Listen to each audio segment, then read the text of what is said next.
big fight in Brussels, Hungary draws a red line as the European Union faces a dramatic standoff. Hungary's Foreign Minister Péter Szijjártó is vowing to block the EU's 20th sanctions package against Russia unless oil deliveries through the Druzhba pipeline resume. Ahead of the high-stakes meeting in Brussels, Szijjártó declared that they want our blood. There will be a major confrontation in Brussels today because the warmongering fanatics are trying to force through some measures today, which, thanks to us, will not succeed. We have made it absolutely clear that as long as Ukraine continues to play games with us concerning oil supplies, we will actively block every single European Union decision that serves the interests of the Ukrainians. This is how it is with the war loan. With 90 billion euros, it is quite clear that Ukraine cannot gain access to this sum of money as long as it attempts to jeopardize our energy supply. And as you know, February 24th is fast approaching, and for this sad anniversary, the warmongering fanatics in Brussels have no better idea than to approve yet another sanctions package. They simply do not care, even if the European economy completely collapses. It's like a stickman trying to flex his biceps. That it's both ridiculous and sad that we've come to this.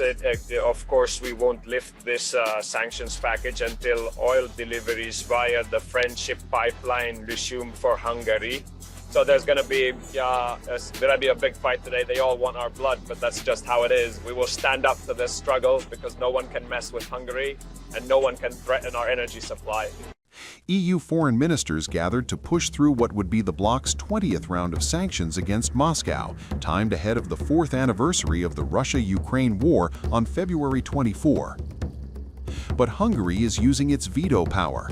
Under EU rules, sanctions require unanimous approval from all 27 member states, and Budapest is digging in.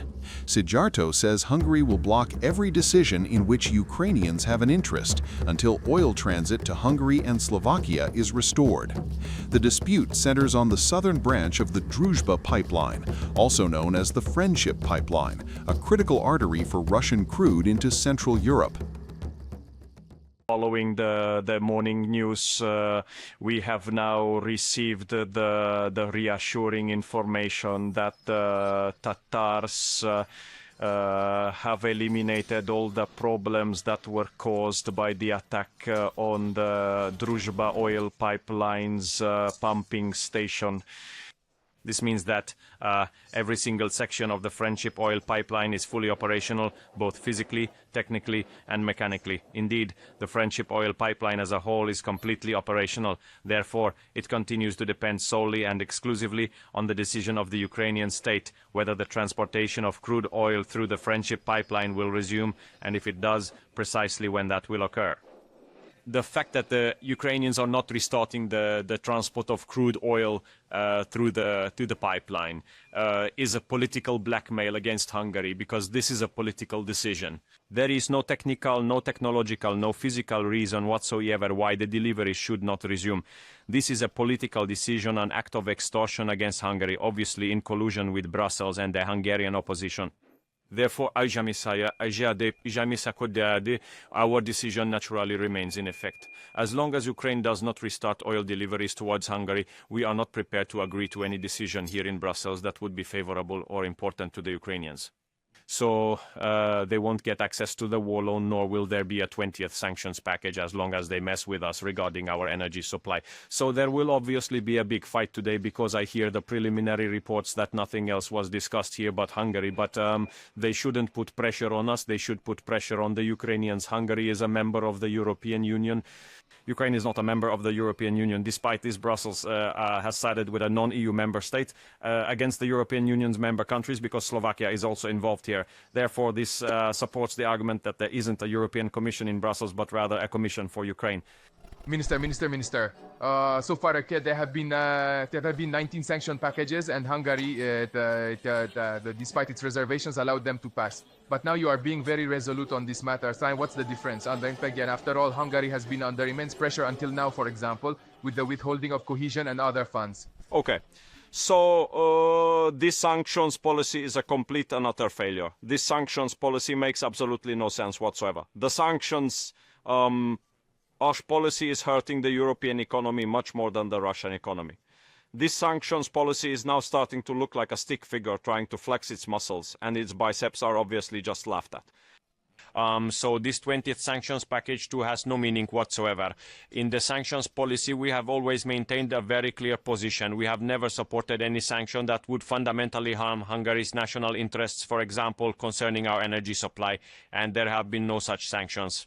As for the others, we said, if Europeans want to harm themselves, that's a big problem, but that's how it is. But now the situation is that the Ukrainians have started messing with us, jeopardizing our energy supply, is an attack against our sovereignty, and we are obviously not willing to tolerate this silently. Now everyone must understand this.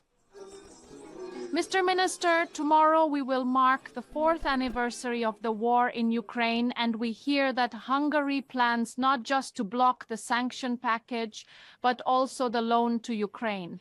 As a European, not Hungarian, I want to ask you, why does your country hate Ukraine so much and love Russia so much? We do not harbor any hatred for Ukraine. The actual problem is that the Ukrainian state itself harbors animosity towards Hungary. For the past 10 years, the Ukrainian state has consistently pursued an anti-Hungarian political approach. Indeed, Ukraine has been behaving in a very hostile manner towards Hungary. Please, ask the Ukrainians why they have stopped the oil deliveries to Hungary. Ask the Ukrainians why they are putting the security of Hungary's energy supply at risk, why they are not giving back the rights to the Hungarian national community, why they are endangering our energy security, and I am very curious to know what their answer will be. So the thing is that the Ukrainian state behaves in a very hostile way to Hungary in the recent period. Oil deliveries stopped on January 27th. Kyiv blames Russian strikes. Budapest blames Ukraine, accusing it of endangering Hungary's energy security and violating EU commitments. Tensions escalated further after Hungary halted diesel shipments to Ukraine in response. Meanwhile, EU Foreign Policy Chief Kaja Kallas admitted there is unlikely to be progress today. There is not going to be progress, she said, signaling that the sanctions package may miss its symbolic deadline. Hungary is also blocking a $90 billion war loan for Ukraine. At the center of it all is Prime Minister Viktor Orbán, who has maintained Russian energy ties even as most of Europe cut imports after 2022. Hungary, along with Slovakia, continues to receive Russian oil under a temporary exemption from the EU embargo. The political stakes are high. Orbán faces parliamentary elections in 6 weeks and is trailing opposition leader Péter Magyar by 10 points. Brussels, meanwhile, risks political embarrassment if it fails to approve sanctions ahead of leaders' planned visit to Kyiv, including Commission President Ursula von der Leyen.